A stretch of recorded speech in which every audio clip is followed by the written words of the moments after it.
दोस्तों नमस्कार। हमारे कल्याण पथ चैनल में आप सब लोगों का स्वागत है, अभिनंदन है। दोस्तों, लालच हमेशा व्यक्ति को कष्ट और मुश्किल में डाल देता है, इसलिए हमें जितना मिलता है उसी में संतोष करना चाहिए और हर अवस्था में रहते हुए खुशी खुशी जीवन जीना चाहिए। आइए दोस्तों, इस बात को हम पंचतंत्र की एक कहानी के माध्यम से समझने की कोशिश करते हैं। कहानी का शीर्षक है मस्तिष्क पर चक्र। जी हाँ दोस्तों, मस्तिष्क पर चक्र। कहानी इस प्रकार है। बहुत समय पहले की बात है। किसी शहर में 4 ब्राह्मण रहते थे। सभी के बीच अच्छी दोस्ती थी, लेकिन चारों मित्र निर्धन होने की वजह से दुखी रहते थे। गरीबी की वजह से सभी लोगों से अपमान सहने की वजह से चारों ब्राह्मण शहर से चले जाते हैं। सभी दोस्त आपस में बात करने लगे कि पैसे न होने की वजह से उनके अपनों ने उन्हें छोड़ दिया, घर में ही बेगाने हो जाते हैं। इस बात पर चर्चा करते हुए उन सब ने दूसरे राज्य जाने और वहाँ भी बात न बनने पर विदेश जाने का फैसला लिया। यह निर्णय लेने के बाद सभी यात्रा पर निकल पड़े।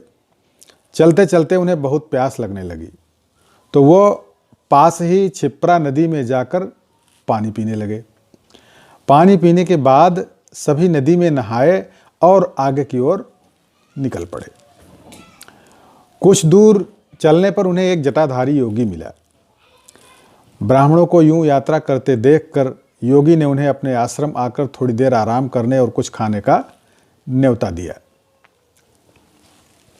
ब्राह्मण खुश होकर योगी के आश्रम चले गए। वहाँ उनके आराम करने के बाद योगी ने ब्राह्मणों से उनकी यात्रा का कारण पूछा। ब्राह्मणों ने अपनी पूरी कहानी सुना दी और कहा कि योगी महाराज, गरीबों का कोई नहीं होता, इसलिए वो तीनों धन कमाकर बलवान बनना चाहते हैं। उनका निश्चय देखकर योगी बहुत खुश हुए। तब ब्राह्मणों ने उनसे धन कमाने का कोई रास्ता दिखाने का आग्रह किया। योगी के पास तप का बल था, जिसका इस्तेमाल करके उसने एक दिव्य दीपक उत्पन्न किया।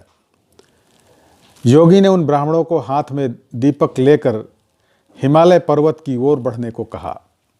योगी ने बताया कि हिमालय की तरफ जाते समय यह दीपक जिस जगह गिरेगा, तुम वहाँ खुदाई करना, वहाँ तुम्हें बहुत धन मिलेगा। खुदाई के बाद जो भी मिले उसे लेकर घर लौट जाना। हाथ में दीपक लेकर सभी ब्राह्मण योगी के कहे अनुसार हिमालय की ओर निकल पड़े। बहुत दूर निकलने के बाद एक जगह दीपक गिर गया। वहाँ ब्राह्मणों ने खुदाई की। खोदते खोदते उन्हें उस जमीन में तांबे की खान मिली। तांबे की खान देखकर ब्राह्मण बहुत खुश हुए। तभी एक ब्राह्मण ने कहा, हमारी गरीबी मिटाने के लिए तांबे की खान काफ़ी नहीं है। अगर यहाँ तांबा है तो आगे और भी बहुत से कीमती खजाने होंगे। उस ब्राह्मण की बात सुनकर उसके साथ 2 ब्राह्मण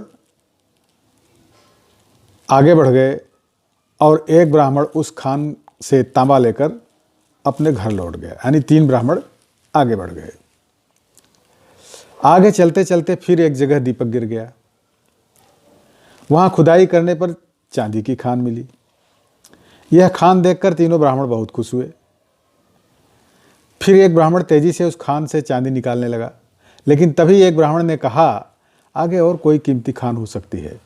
यह सोचकर 2 ब्राह्मण आगे निकल गए और एक ब्राह्मण उस चांदी की खान को लेकर घर लौट गया। फिर आगे चलते चलते एक जगह दीपक गिरा जहाँ सोने की खान थी। सोने की खान देखने के बाद भी एक ब्राह्मण के मन का लोभ खत्म नहीं हुआ। उसने दूसरे ब्राह्मण से आगे की ओर चलने को कहा, लेकिन उसने मना कर दिया। गुस्से में लोभी ब्राह्मण ने कहा कि पहले तांबे की खान मिली थी, फिर चांदी की मिली और अब सोने की मिली है। सोचो आगे कितना कीमती खजाना होगा। उस लोभी ब्राह्मण की बात को अनसुना करते हुए उस ब्राह्मण ने सोने की खान को निकाला और कहा, तुम्हें आगे जाना है तो जाओ, लेकिन मेरे लिए यह काफ़ी है, यह सोना ही लेकर के मैं संतुष्ट हूँ। इतना कहकर वो सोना लेकर घर चला गया। तभी वो लोभी ब्राह्मण दीपक हाथ में लेकर आगे चलने लगा। आगे का रास्ता बहुत कांटों भरा था। कांटों भरा रास्ता खत्म होने के बाद बर्फीला रास्ता आया और कांटों से शरीर खून से लथपथ हो गया और बर्फ़ की वजह से वह ठंड से ठिठुरने लगा। फिर भी अपनी जान को दांव पर डालकर वह आगे बढ़ता रहा।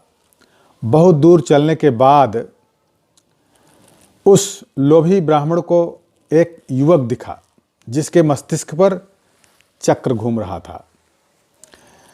युवक के सिर पर चक्र को घूमता देख उस लोभी ब्राह्मण को बड़ी हैरानी हुई।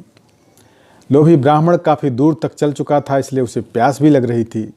उसने चक्र वाले व्यक्ति से पूछा कि तुम्हारे सिर पर यह चक्र कैसा है और क्यों घूम रहा है, और यहाँ पानी पीने के लिए कहीं मिलेगा?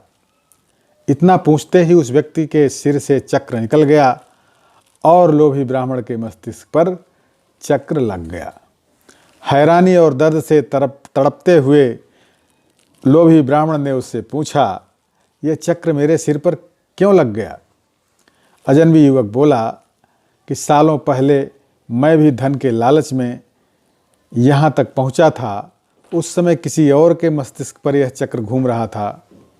तुम्हारी तरह मैंने भी उनसे जब सवाल किया तो मेरे सिर पर यह चक्र लग गया।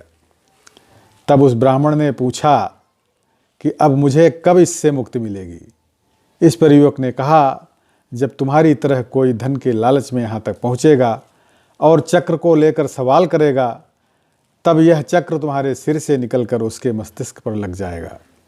फिर ब्राह्मण ने कहा कि ऐसा होने में कितना समय लग सकता है?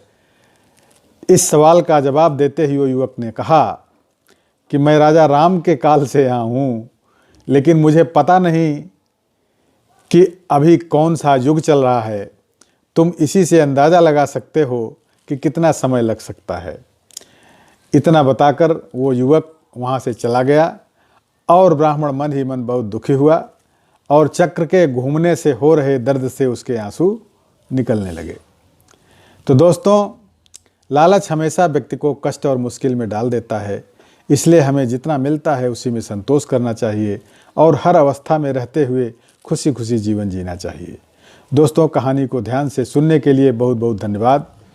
दोस्तों, मेरे चैनल को जिन लोगों ने अभी तक सब्सक्राइब न किया हो, कृपया सब्सक्राइब कर दें और वीडियो को लाइक तथा शेयर करें। शीघ्र ही एक नई और दिलचस्प कहानी के साथ मैं आपके समक्ष पुनः हाजिर होऊंगा। बहुत बहुत धन्यवाद।